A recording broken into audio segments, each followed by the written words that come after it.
Welcome to today's webinar on one of the most trending topics, banking as a service.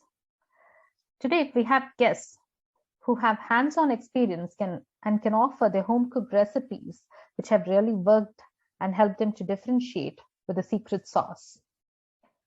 We have with us Michael Doling, a multidisciplinary IT executive, the Chief Technology Officer at Mode 11 Bank Corp and its subsidiary, Summit National Bank. Michael is also the co-founder and strategic tech advisor at Jewel Bank. Welcome, Michael. Thanks for joining us today. Then we have Bobby Button. Bobby is the Chief Revenue Officer at FedFIS. And Bobby sits at one of the most coveted junctions. So he sits at the intersection of fintech and banking, the right place to be at the moment. Bobby's been helping incumbent banks, fintechs, and vendors like Finsley better participate in BaaS. And Bobby also spearheads Bankers Helping Bankers that provides community bankers with a knowledge base focused on bank technology and emerging fintech companies. They're also involved with discussing on all the hot topics such as banking as a service and how to become a sponsor bank, the regulation around it. Welcome, Bobby. Thanks for joining us. I came across this report from Gartner. So this is just hot off the press. So the report came last week, and you can see they've shown us a hype report for digital banking. So what is actually trending with bank transformation at the moment? And you can see that banking as a service is at the top of the trend. It's topping in terms of really being at the top as far as mainstream adoption is concerned. So according to Gartner, they say that it's going to hit the mainstream in the next 2 years, and it is likely to mature in the coming years. So this is one of the hottest topics around because it's closely associated with a 7 trillion market of embedded finance and payments. So that's not an easy joke. It's a 7 trillion market, which is really picking up very quickly, both in the consumer segment as well as the business segment. And banking as a service is the common thread, which is actually bringing all the ecosystem players together. And for banks, again, there are two sides of the same coin. So a couple of them view it as an opportunity. A lot of them view it as a threat. But whatever said and done, it is imminent, it is in the offing, and you can see that it's likely to mature as we move forward. And according to Gartner, as you can see, it's going to happen in the next 2 years. So, but for banks to be able to appreciate this topic better, especially given the fact that it is closely associated with a lot of other synonymous topics like embedded finance, open banking, embedded payments. So I think it'll be nice to hear from Bobby what banking as a service basically means, and how can banks interpret banking as a service as a term. Sure. That sounds good. So yes, for everyone on the call here, kind of how we define BaaS, obviously banking as a service. It's basically extending your banking charter and banking services for the use of fintechs and possibly other non-financial companies. So embedded banking is really a form of BaaS. So think of Uber, Dollar General, any of these non-financial companies that are, embedding banking products in their services. So you might hear some terms like sponsor banks, BaaS banks. Folks are even still calling them BIN sponsor banks. These are all kind of merging together and really kind of getting a little gray. So just at FedFiz, we refer to them as BaaS sponsor banks, so we just kind of combine some terms. But really, I kind of like to look at the history of a lot of things as we kind of unpack them. So BaaS has really been happening a long time before BaaS was even a term, to be frank. It really started out as traditional banks banking really complicated or complex business customers that required a little different service than their norm. So that's how a lot of the I call them old time, long time BaaS banks really got into the market. Nowadays you have BaaS banks issuing cards, insuring or providing deposit accounts, underwriting loans, or using connectors is what we refer to them, BaaS providers that basically kind of bring the fintechs to them.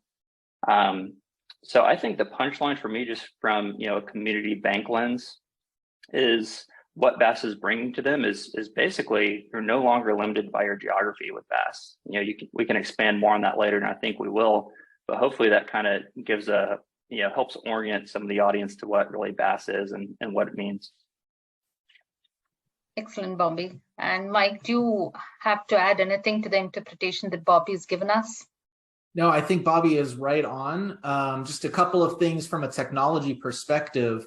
In some ways, we're looking at BaaS also as a way for a bank to expose really what are pure utility functions to our clients, so that they can feel like they're performing banking functions themselves using STP techniques that we've all been doing for the past 30 years in banks. A lot of those pure utility functions are exposed as APIs or some other managed service, card sponsorship being one of them, payments as a service is another one, the ability to manage or create deposit accounts that may be novel in terms of what their functions are. All of those to us are what's part of the banking as a service model. But one other piece to that that's super important is that as you expose those pieces to clients, you have to wrap those functions with a really strong compliance regime and a number of practices that may be invisible to the clients, but the bank has to be really good at in order to maintain the soundness and the safety with the customer deposits and the system as a whole. But one other way that I like to think of this conceptually is in payments and in banking. I think for a long time, consumers, businesses, and other users of banking services have always felt that the control is within the bank, that they go to the bank in order to perform a function. And what we're really seeing here is, maybe it's conceptual, maybe it's a little bit more real, but now we're giving that control more to the end user, and they're embedding the bank into what they're doing. It's just that thing that they're embedding is wrapped with a strong compliance regime. And that's how I see banking as a service today. Excellent. So basically banks taking a new avatar, becoming hidden challengers behind other players who want to power it using embedded banking services, right? So essentially now what actually the bottom line is, BaaS is almost a new business model altogether for banks. And, that brings us to another interesting point, which was also part of this report, which I read. So it says about 30% of banks with greater than 1 billion in assets will launch BaaS for new revenue by the end of 2024, but half will not meet the targeted revenue expectations. So 30% of banks with greater than $1 billion assets, so that is more than 1,000 banks. So which means that according to this report, we have more than 500 banks which are bracing up to meet the targeted revenue, but another 500 which are probably not getting something right. Well, it could be, not knowing where to play or, how to win, which then gets back the point of strategy, because I think as far as banking as a service is concerned, so it's more or less becoming a very strategic play, knowing your role, understanding that here, you're dealing with a different customer segment altogether. So basically it calls for a reorg of the business models at a bank, reorg of your vision, your strategy to build a brand for the bank. Basically, you will have to push your bank as a brand, or you want to just remain a brand anchor behind another brand. So basically this calls for quite a strategic change in a business model for the bank.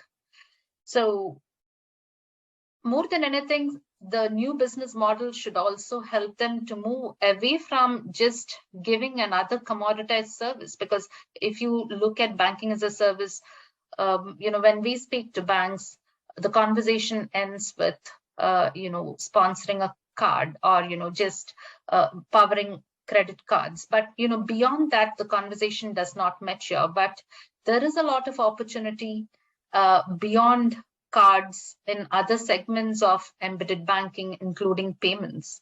So what do you think about banks taking BaaS strategically, and what is the approach that's really worked in your bank, Michael?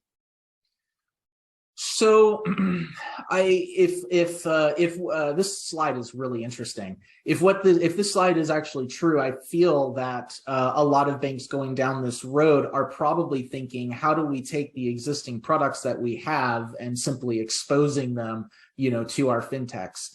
And that's the wrong way to think about this. Our approach is to look at what our bank does and does really, really well, and we separate those into distinct logical modules. You're talking to a technologist here, so I'm gonna take something and break it into smaller pieces. We call those pieces bank primitives. We expose those pieces via APIs or in some other electronic means. So that's interesting and is also what everybody else is doing. So if you want to differentiate, the next step then is composing those modules into new banking services. And this is where I think a lot of banks make a lot of mistakes. You want to enable your fintechs to compose services in interesting, innovative ways, and find a way for your bank to be, and I apologize for overusing this term, to embed themselves with that fintech to understand how to create new business models. Where I think a lot of banks make mistakes is in trying to create all the products themselves. They try to compose their own services in a way that they think fintechs would like to use these services. It's good intentions, but that's where it's going to go wrong. You don't want to constrain the fintechs in terms of product innovation, except where you have compliance and regulatory concerns. But in terms of how those fintechs are going to use your basic banking primitives, the key here to success, in my opinion, is figuring out how to enable them to create something new. I'm going to give you a very simple example. I'm seeing a little bit of interest in creating these things called private payment networks, which is the ability for a fintech to, in advance, pre-register counterparties in a payment network, which really combines the primitives of payments as a service, deposit accounts management and creation, and potentially some other banking primitives all into one service. The goal of the bank there is to make sure those primitives exist, to make sure there's a way to pre-register, to make sure there's a compliance function around it, because, well, those private payment networks are interesting because you could reduce compliance costs with those. That's an example of where we're enabling via those primitives and a compliance function for the fintech to decide how to create those networks and what those networks are going to look like. But what we're not going to do is define exactly how those networks get created. I think that's how banks can differentiate themselves, not only from their fintechs, but also from other banks that may be making those missteps. Right. That's an excellent point. And, it's very interesting to know that, banks have to go back to the drawing board, understanding the bank primitives, where basically you're trying to unbundle what you have, right? And find out which is your strength. You basically understand your strengths and then begin to compose or bundle up together. And I think that is the process of bundling up probably exposes the weakest links in banks in terms of technology. And that is where a technologist like you can add a lot of value, right? Because when you compose or when you try to bundle together your strengths, you also have an opportunity to expose your weakness. And that is where the choice of a right technology is really going to make a difference for the fintechs that you serve using the process. Yeah, I would agree with that. Right. So what can really help us move forward with the discussion is, I'm going to launch a poll. just to get a pulse of the audience. So do you see the poll? We'll have a couple of seconds to answer this poll.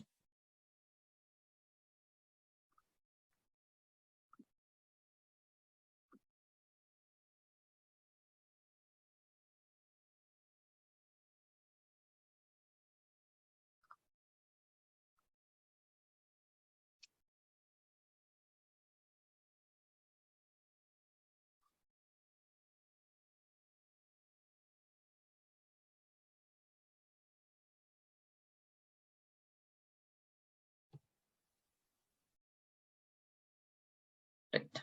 We're having a spate of last-minute entries. Okay, I'm going to end the poll. And this is what we have in terms of, the question was, which of the below best describes your bank's initiatives in embedded finance? So around 47% of them say that they have nothing formal yet, it's early days. And around 20% of them are pretty reactive and open to fintechs that come along the way. And around a third of them are proactively looking at specific verticals such as healthcare or real estate. So which means, they do have something mature in place. So Bobby, I want to get your thoughts on the poll results for this. So are you seeing the same pulse in the banks that you're speaking with?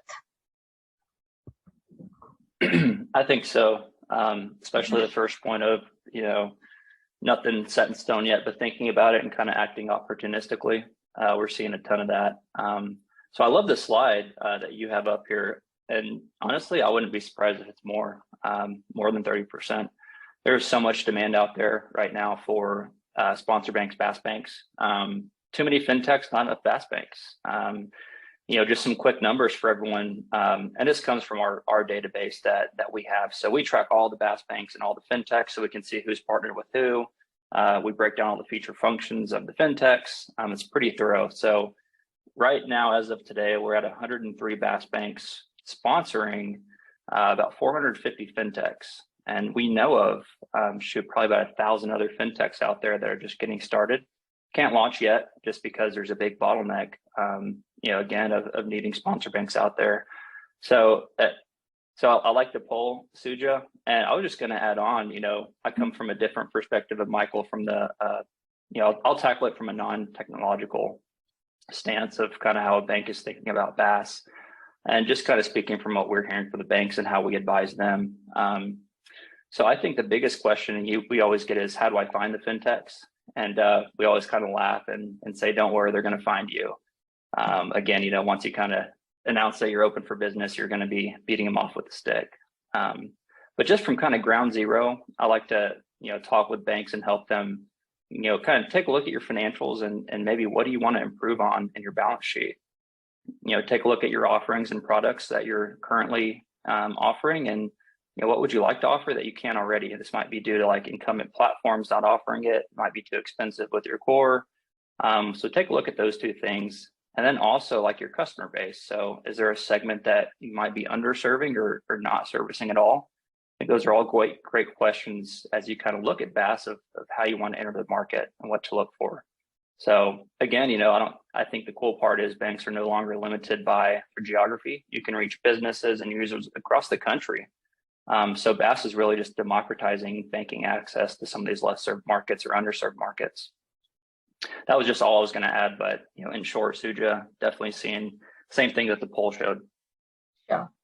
Yeah, actually, that is again an interesting fact that it's not just limited to fintechs, but it is also crossing the borders to developers and other businesses as well.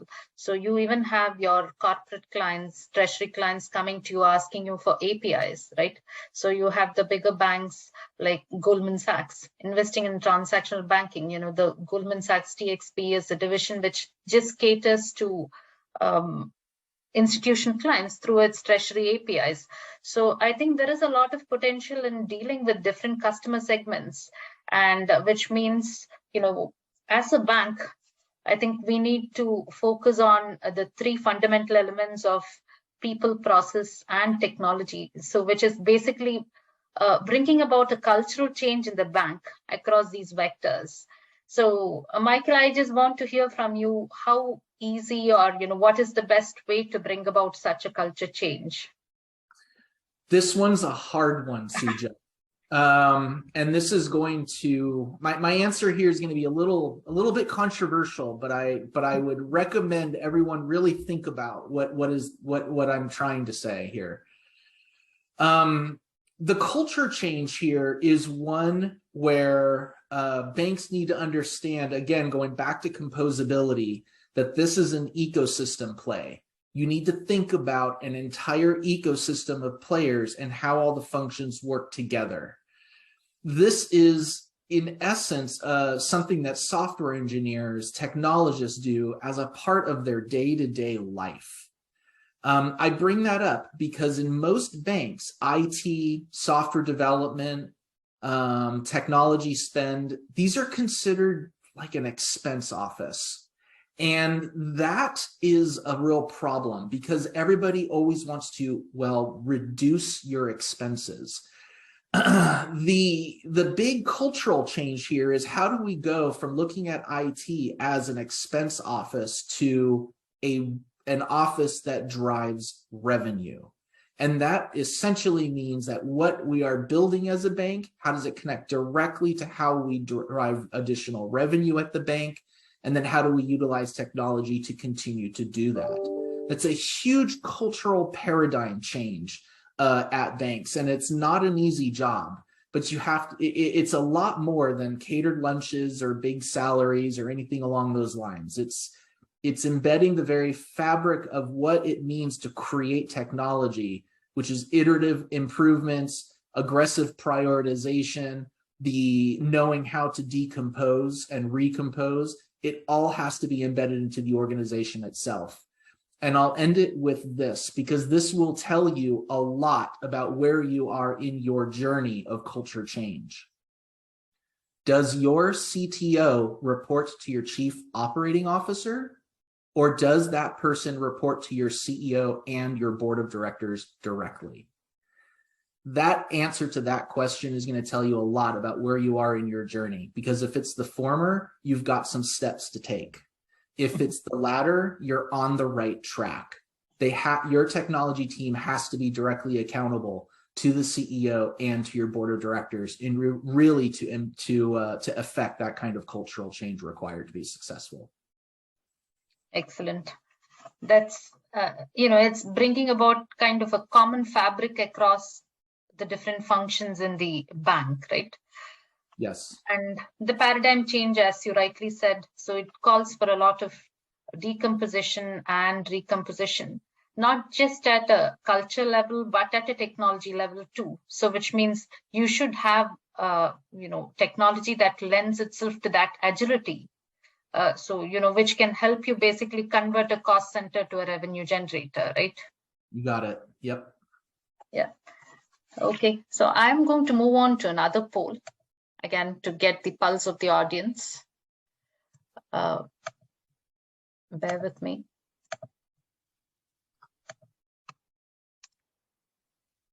There you go.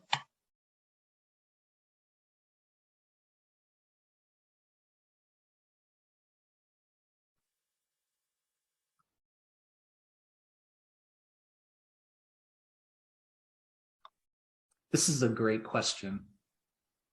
Of course, this is something that I wanted to bring up, because I think because a bank is hidden, we often don't understand what is actually the expectation of the fintech, right? The customers of the fintech. Yep.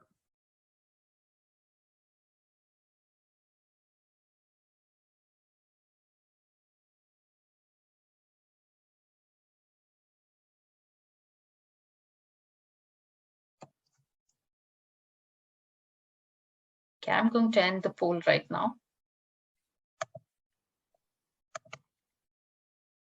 So this was my question. So what is your bank's approach to APIs for payments? So about 20% of them say that they want to offer APIs through a banking stack built to operate in real time.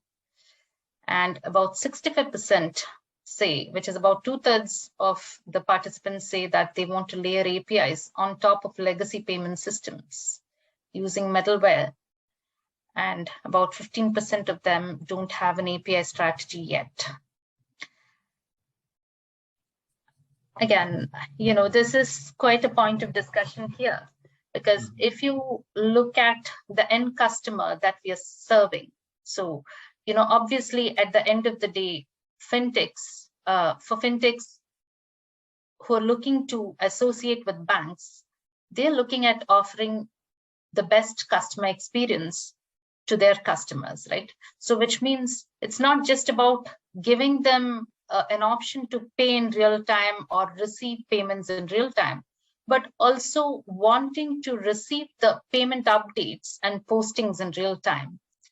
So which means I'm, again, not very sure how that would happen in a situation like, what the majority have answered, which is the second one, where you layer APIs on top of legacy payment systems. If you look at the next slide, we have about 74% of the payments, consumer payments, are going to be through platforms owned by non-banks by 2030. So banks are, of course, not going to vanish. They're still going to be behind these as hidden challengers. But with almost, 3/4 of payments, consumer payments, going through platforms, I think, equally important is the end customer experience. So Michael and Bob, so what do you think about, having to give the right experience for the right use cases? So in terms of real-time postings of payments.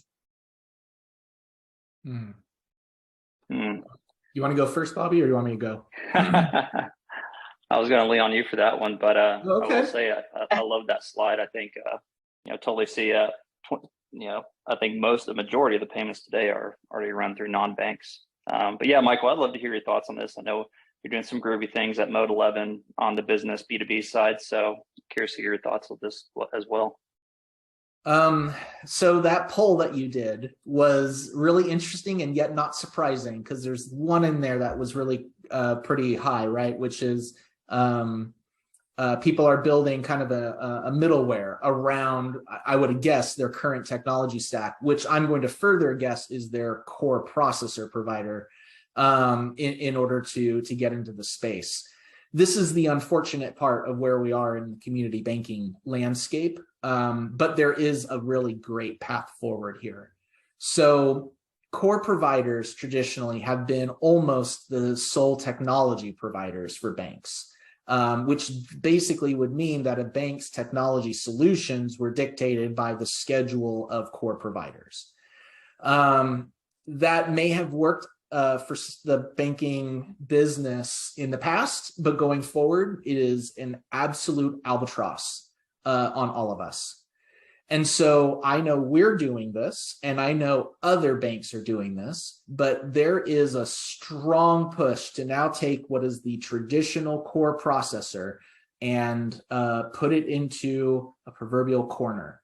And it should do 1 to 2 things really, really well. As an example, I see core providers in particular when it comes to loan accounts, deposit accounts. There is a number of national, state, and in some cases, municipal rules and regulations around, let's call them things like calculating interest or dealing with disclosures, things of that nature. These are business rules that aren't going to change very often. Or if they do, they need to be very carefully crafted. These are things that logically belong in the core provider and functions that should belong there.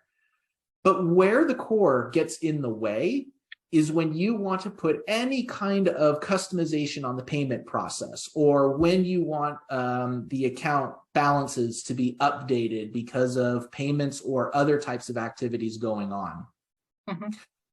We're definitely going down this road, and I'm seeing a lot of others go down the road of saying, hey, That's not the place where the core provider needs to be. We need to decompose, and I'm going to use that word again, decompose those functions out of the core processor and start to assign those functions to some custom software development, or in many ways, you buy from other vendors that are focused on that particular area. For example, payments. Payments is something that can be orchestrated through its own component, whereas today, a lot of it is orchestrated through the core provider. The real build to do here is to make sure you have some kind of, let's call it an orchestration engine or something in the middle that is probably a mixture of custom and off-the-shelf software that allows you to orchestrate across all those different composed services to create a solution to your clients. This is a really long way to answer your question, Suja, and I'm sorry, I just wanted to provide that context. No, I think, yeah, that's a great point there. And, this was an interesting statistics which I wanted to actually bring out too. So if you look at B2B embedded payments, why are we not able to enter, into this space? There is a lot of scope for B2B embedded payments also to come into action. But sadly, if you look at the share of embedded payments, it's more prevalent in the consumer space than in the business space. Mm-hmm. Because, this is statistics from IDC. So it shows that about 73% of the banks have payments technology just enough to meet the needs until 2021. And it is not good enough to serve anything beyond that. Now we're talking about embedded finance for B2B, so which means it is a different level of maturity in terms of payment systems. So I think the points that you made were extremely interesting there. So, look at the composability and play to your strengths in different places, whether it is the services provided by the co-providers or trying to use commercially off-the-shelf software. That's right. And diversify. Start considering diversification of those services into composable units, and think more about orchestration, think more about composing them together, and think less of an all-in-one solution, because that is going to keep us held back as we start to compete in this space. Sure. And, the last question before we wind up for the question and answers is, something that will definitely interest you both, which is the regulatory obligations. Basically, most of the banks which establish a governance structure and then embark into banking as a service are definitely more successful than banks which pick it up on the fly. So we just want to hear your thoughts on, how we don't actually have a fiasco in terms of, changing in engines when we are flying, but, rather plan for it. And can you just throw some light on how to go about with third-party risk management and in general meeting the regulatory obligations for banking as a service? Sure. Yeah, Michael, I can take the first stab at that. I know you have some good color to add as well. Yeah, I think just for any bankers listening, if you do one thing from this webinar about third-party risk management and compliance, it's to read the 8K. So the OCC and Blue Ridge Bank, they just had to sign an agreement. They got into a little bit of trouble, so they signed and filed an 8K. Definitely take a look at that. It's the best roadmap for building a compliant program that I've ever seen. I think in a simple sense, do what they ask and know that you're safe. So definitely take a look at that. They've outlined, what the OCC is going to require of, any banks that have fintech partners, step by step from the moment that account is opened into, ongoing monitoring, AML, BSA, KYC, SARS. And just a quick plug, that's what we're focused on in the BaaS Association. So, when we kicked off this webinar, Suja had mentioned Bankers Helping Bankers and the BaaS Association.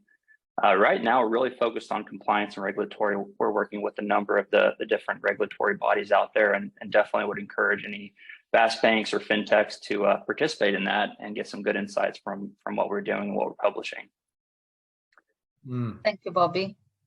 And Mike, I know this is one of your favorite topics. Oh, it is. Well, it is, and it isn't. It depends on your point of view. But I will say that third-party risk management program and what you put up here is going to be critical and central to almost everything you do in BaaS.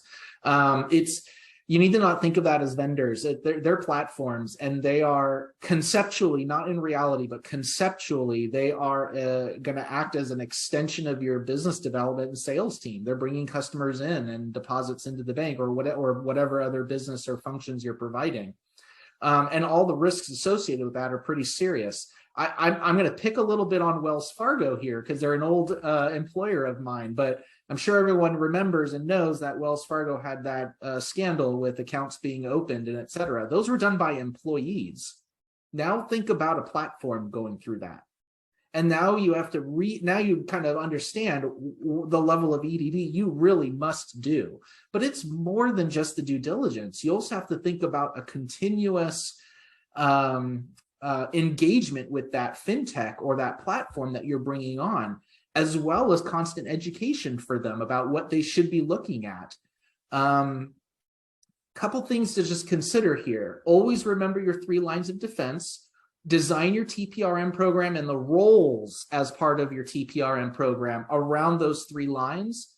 You got to be serious and methodical about all the deliverables from each role and how each of those deliverables line up to align with the bank's risk appetite. And then finally, again, I just want to really emphasize this point.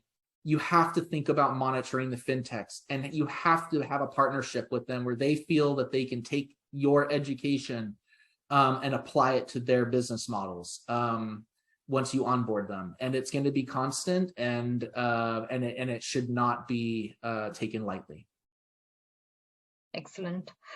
So thank you for that. And we have a couple of questions, which I'm sure that you will be interested to answer.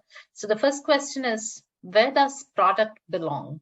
Is it IT, business unit, or elsewhere? So are we talking about banking as a service as the product, or I'm not sure what product this participant is actually meaning, but the question is, where does the product belong? Is it to the IT, business unit, or elsewhere? Hey, Bobby, do you mind if I take a quick stab at this? Yeah, go for it. I think that's a good, interesting question. So I have a feeling this person is asking from the from a perspective. Oh, here we go. Product strategy, development management. Yeah. Okay. So number one, when you think about what the product actually is, right? Let's say it's you're going to create a banking or a payments as a service product, and that involves APIs, it involves compliance functions, it involves monitoring compliance, and so on. Those are across so many different business functions within the bank. So where does product belong?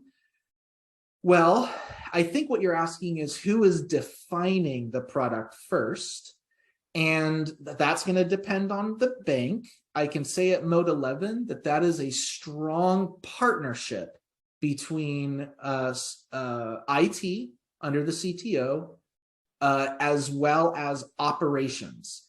That works well for us. But the product itself, which is the payments as a service product, it doesn't belong to IT. It actually mostly, quote unquote, belongs or is operated by our operations teams. But again, with strong participation with IT involved in there. I think that's where that question was going. And hopefully I've given it some kind of answer here. Yes, Michael, I think what you have to say. Sorry. Yeah. Yeah, this takes us back to this initial discussion we had around strategy. You know, we said that banking is a service because it's almost a business model change. Yep. It has to be strategic in nature, so which means it kind of alters the vision of the organization, right? So yep. It has to have all of the players involved, including operations and IT. And yep. We have another question. So how do the banks seeking to begin a BaaS line of business find the initial fintechs with whom they can partner? Are there entities in the industry that act as brokers between banks and fintechs? Bob, this is for you. Love that question. Yeah. Yeah. Yeah, really, really good question. So a lot of different ways to answer that one. So trying to go down a rabbit hole here. There are entities out there that can act as brokers out there. In some cases, I would shy away from some of those. I think the further the bank is from the end user, the worse it is. So in some of those models, the bank is a little too far away from the end user, the end business, if you go that kind of broker route. And there's BaaS banks out there today that have both, right? So kind of look at it from, I'm going to use the connector route or a broker route, basically have a middleman in between, or you can go the direct route and work with your fintechs directly and expose APIs for them, to consume. So that's kind of my non-rabbit hole quick answer, but definitely something we help bankers out with all the time.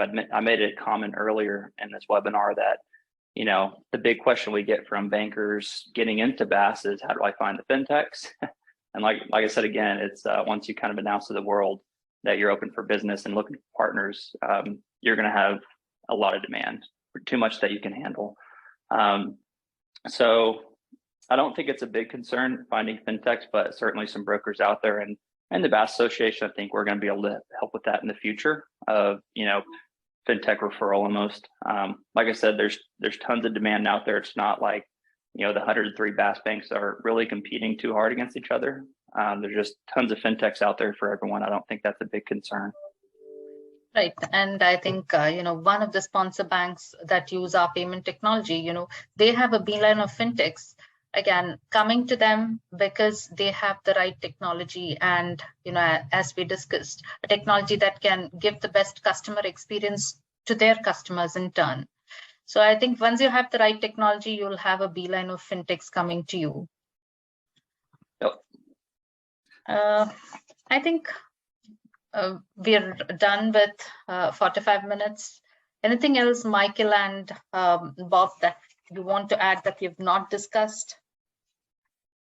I just had a couple of quick things. I didn't really have a good spot to enter this earlier in the conversation. Just kind of looking at the B2B space today, I think it's a huge opportunity. So I think Finzly is really well positioned. Just some quick numbers, throughout, there's about 450 live fintechs today.